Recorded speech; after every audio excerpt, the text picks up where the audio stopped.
right, without further ado, Ed, let's throw you straight into what are you talking about here first up?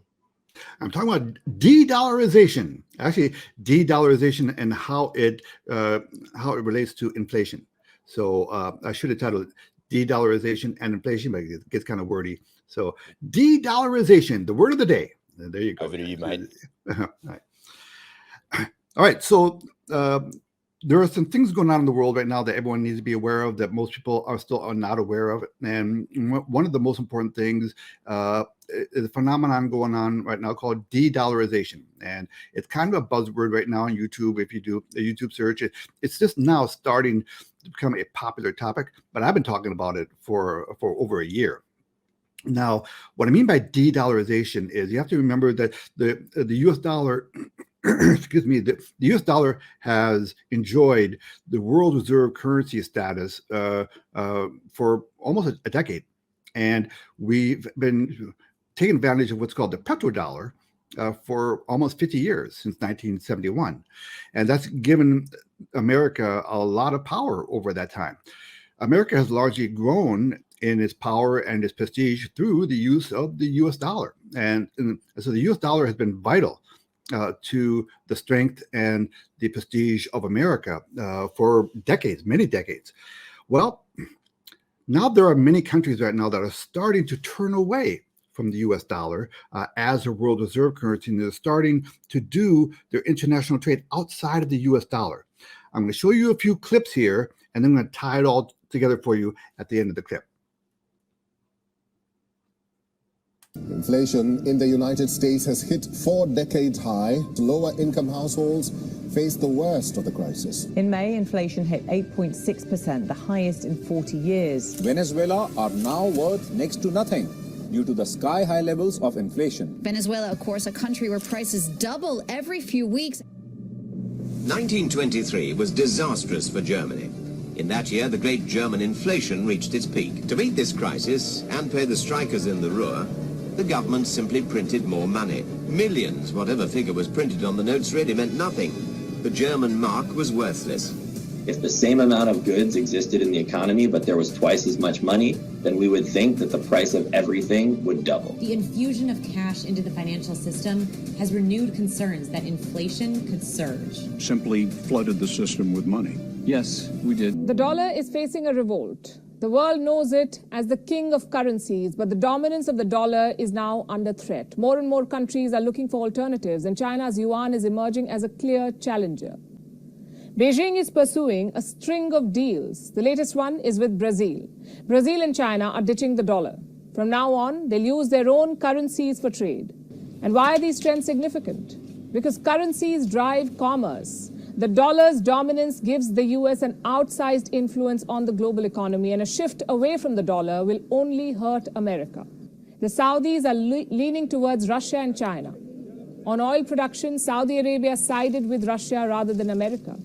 On the truce with Iran, it has chosen China over America. Those of you who are holding dollars, you surely might go into losses. You better do what you must do, because this market is going to be different in a couple of weeks. The US dollar is officially over, or at least it will be very soon if certain countries have their way. Some of the world's most powerful nations have formed an alliance. Last week, China and Brazil reached an agreement to settle trades in one another's currency. Over the past 15 years, China has replaced the US as the main trading partner of resource-rich Brazil, and as such, that shift may have been inevitable. But within the context of recent events, this appears to be another in a series of recent challenges to the central role of the dollar in global trade. Okay, there are many things that has made America great and made us separate from any other kind of country in the world. But at the core of our prosperity over the past century has been the U.S. dollar. The U.S. dollar has been the dominant currency in the world, and we have reaped the benefits of it. We have grown to be the richest and most powerful country in the world, largely because of the dollar. Well, the long knives are out for the U.S. dollar, and literally the currencies you have sitting in your wallet, in your sock drawer, in your bank, all right, they're at risk of being extinct. All right, they're not at risk at being extinct. I think it is in the cards. They are going to go away. So let me paint the picture here for you, okay? 10 years ago, 72% of currencies held in reserves by central banks around the world were US dollars. Now that figure is down to 59%.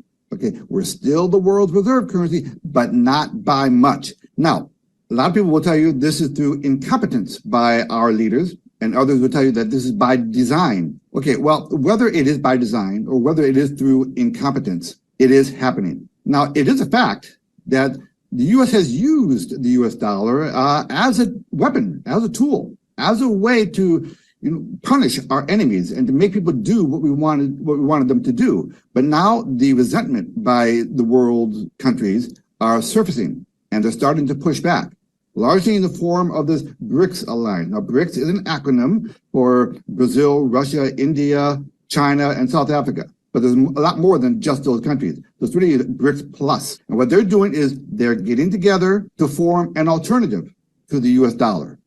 So as these countries start announcing that they're going to start doing deals outside of the US dollars, those US dollars that are being held in reserves, they're going to come flooding back to America. And when that happens, that's when we're going to see hyperinflation.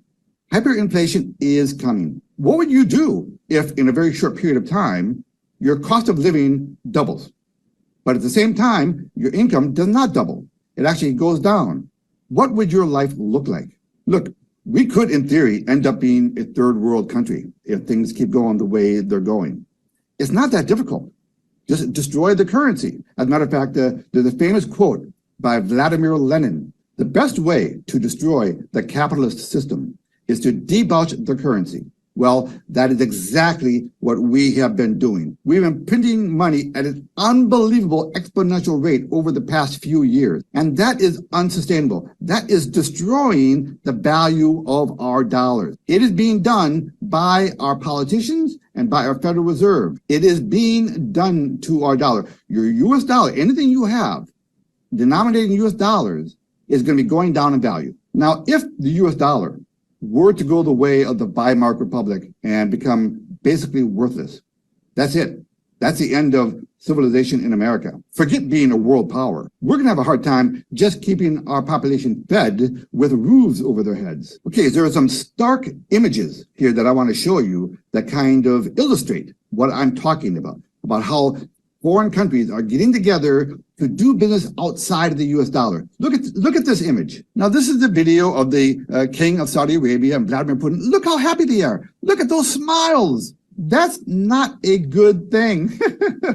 Saudi Arabia has started making deals with Russia and China to sell their oil outside of the US currency. The petrodollar is dead.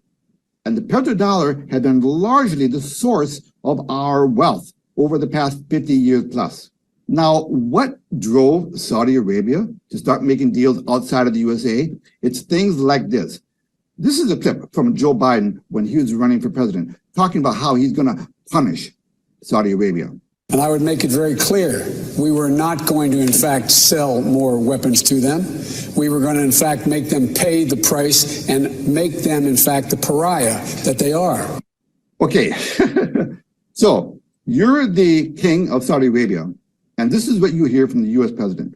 So Saudi Arabia says, you know what, America, we don't need you. If you don't want to honor your relationship with us, that's fine. We'll just turn around and make deals with everyone else in the world, like Russia, like China.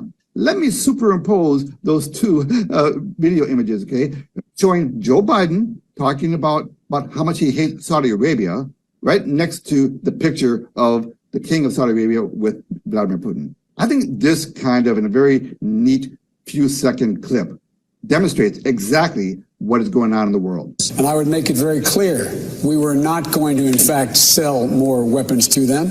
We were going to, in fact, make them pay the price and make them, in fact, the pariah that they are. So our administration, these people should be in jail. They should be in prison for what they've done to our country. The left is destroying America, and largely on purpose. These people are globalists. They hate America. They don't like America. They don't like the principles of America. And you know what? They're winning. They're achieving their ends.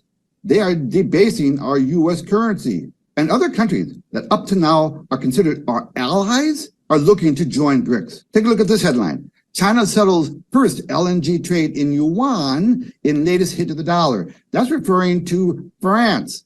France signed a deal with China to buy natural gas in the Chinese yuan instead of the US dollar. And here again, Europe must resist pressure to become America's followers. So here we are, France, who's supposed to be a close ally of America, saying, you know what? Screw you. China's starting to look pretty good. Listen. Hey, Ed, can you hear us, mate? We can't hear you there. Oh, sorry about that. You were muted. Maybe just go back to what you were saying there. Okay, so let's talk about the consequences here of the countries starting to turn their backs on America. Well, not America, well, on the U.S. dollar, right? And in effect, America. Let's face it, America has been kind of a bully here for an awful long time, and we've been getting our way largely through the use of the U.S. dollar. And countries are now starting to say, you know what? Hey, we have alternatives. And if we don't have an alternative, we'll create an alternative. And that's why they're turning toward the BRICS nations. So the net effect of that to America will be, as all these U.S. dollars do not need to be held in reserve in all these central banks around the world, those dollars are going to come back to us. They're going to say, well, we don't need to keep all that money in our vault. We'll just send it back to America. We don't need it. Well, as they do that, that's where hyperinflation will start kicking in, because there's value in scarcity, right? That's why, vintage cars are so valuable. Well, when you have more of something, it's less valuable.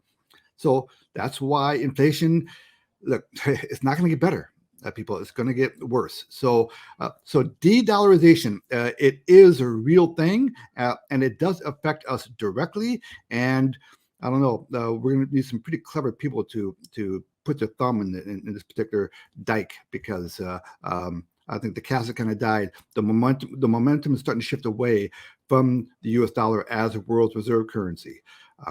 Okay, so Rob, you want to come in here and give me what do you think about what I just said? Yeah, man. You took the easy route today and used your content from your channel, ladies and gentlemen. If you haven't already subscribed over at the Hey Ed YouTube channel, make sure you scroll down and have a look at the show notes and click over there, because Ed does some fantastic videos. And we've been doing this for a little while now, and we decided to pony up and do it together, which is really actually very good. But you got some amazing content over there, and that montage that you put together, I looked at it and was like, oh my God, that's like 9 minutes. That's a lot of content there, Ed. But it just shows you over and over and over again what's actually happening. And what it actually does is, for me personally, it reminds me that I'm focusing on all the wrong things and you're not really listening. There's so much going on in the world. What does the Kenyan president know that we don't? Oh my God. The guy came out and spoke the truth. And he said that something really bad is going to happen in the next couple of weeks. So something radical is around the corner. My feeling is that we're going to see a decoupling and a deglobalization, and something that happens to the American economy in the next 6 to 9 months. And that's going to radically shift our world economy forever. And it's not going to come back. It's not going to be anything like pre-2019. Everything up until 2019, that was the best of humanity so far. And everything between now and about 2040, I suspect, is going to be some really, really hard times ahead. And as I was watching that video there, I was thinking about you and me, Ed. We've known each other for a couple of years now, and we've had these conversations a lot, sometimes for 2 and 3 hours at a time, just chatting, not recording, just chatting. And it kind of made me ask the question, 30, 40 years ago, were people having these conversations? Were there two guys that were mates at work and they'd get together after work over a beer and talk about geopolitics and the end of the American financial system and the end of the US dollar? No. If you cast your mind back to when you got into Wall Street in 1987, they were like boom times in the 1980s, absolute boom times.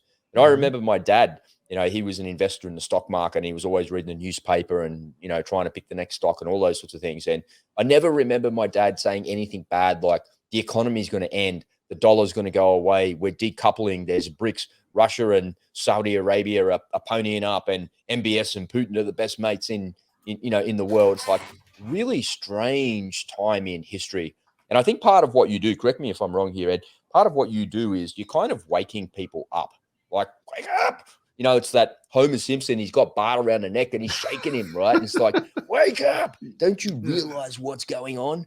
Can't you see you need to do something to protect yourself? Get out of the banks, get some gold and silver, and get yourself into some passive recurring income streams that are reliant on big tech, because big tech ain't going away anytime soon. I was having a conversation with one of my clients yesterday, and I didn't know him to be a prepper. He's a British guy, and he'd been over in the UK for 4 weeks and elsewhere in Europe for a couple of weeks just on a holiday. And he went home, saw his family and everything like that. And he was really, when he spoke to me, he was really quite worried. And he's quite worried about the economic system, and he's quite worried about, hey, we're on the precipice of World War III. It's about to be a nuclear annihilation, and I'm not ready. And I need a plan. I need to do something. And he's like a big advocate of crypto. I've got like a huge swath of money in crypto. And I said, dude, you're an accountant, like a senior accountant. You should know better. And he goes, what do you mean? And I said, CBDCs, central bank digital currencies, are here. They're being rolled out at a high level. And if you haven't seen that episode, folks, on the episode that we've done recently, if you're listening to this at the podcast, it's episode 178, where we talk about central bank digital currencies. And they're being rolled out at a high level, at a World Bank level, which will soon filter down to government levels and ultimately to our mobile phones. And if you've got Bitcoin, if you've got Ethereum, if you've got Ripple or whatever you've got, that's going to be completely outlawed. And he said to me, how do you think that that's going to happen? And I said, well, you can have as much crypto as you want. The thing that you're not going to be able to do is to swap your crypto for Australian dollars on the Binance exchange and withdraw it to your bank account, because the government will just go over there and they'll flick the switch and turn the SWIFT system off on Binance. No more withdrawals. Can't do that anymore. You need to use our cryptocurrency. You need to use our blockchain. You need to use our CBDCs. And that's how we're going to communicate. And that's how we're going to make it all happen for you. And he was like, there's a revelation for him. He'd never heard of CBDCs. And he's like, oh my God, I didn't know. Really? An accountant? Yeah. Okay. And I said to him, look, man, the fact is, you're 100% right about Bitcoin. It's the only crypto, and it's the number one way to protect your anonymity, and would fix all of the finance problems on planet Earth. Fixes them all. But the problem is, no person in power will ever relinquish power. And here we are at the point of de-dollarization and the collapse of the fiat system, because no fiat system has ever survived. It's collapsing. It's going away. And there's only one alternative: CBDCs. Because we have an alternative with Bitcoin and any other crypto that's out there that we could use, but the governments don't want to know about it because they can't control it and they can't regulate it. So it's scary stuff, man. There it is. The gold and silver, baby. Just the physical gold and silver is what matters. Have you, and you know about Operation Choke Point, right? Where the government doesn't like competition. Okay, especially when it comes to the monetary. This is about control. These CBDCs, this is about control. It's not so much about the money. It's about control. They want to control your lives. And when you have a fiat currency in your hand, you can do a transaction anonymously that they wouldn't know about. They don't like that. They want to know exactly what you're spending your money on, and they want to control what you spend your money on. And when you have stuff like this, they can't control it. Right? Exactly. But Operation Choke Point, because cryptocurrencies, they offer up an alternative for people. But the government can't have that. Well, they can't really go after Bitcoin. Bitcoin is decentralized. It's out there in the ether. It's an immutable code. It's sitting on people's hard wallets, and it's out there. However, to access your Bitcoin, you do still need exchanges. You need a Coinbase or a Binance or a Kraken. You need an on-ramp and an off-ramp. So that's what the government is going after, one by one. I'll just switch them off.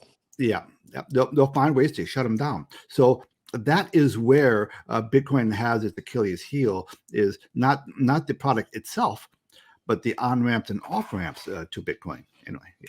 So I would just add and close out this little segment here by saying people could be watching this and listening to this going, you blokes are crazy.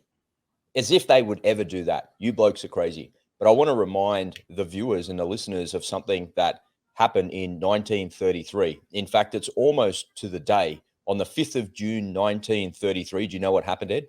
in your Yeah, country? they outlawed gold. Say that again, so people can Yeah, they really outlawed grasp that. gold. They It outlawed. was an executive order.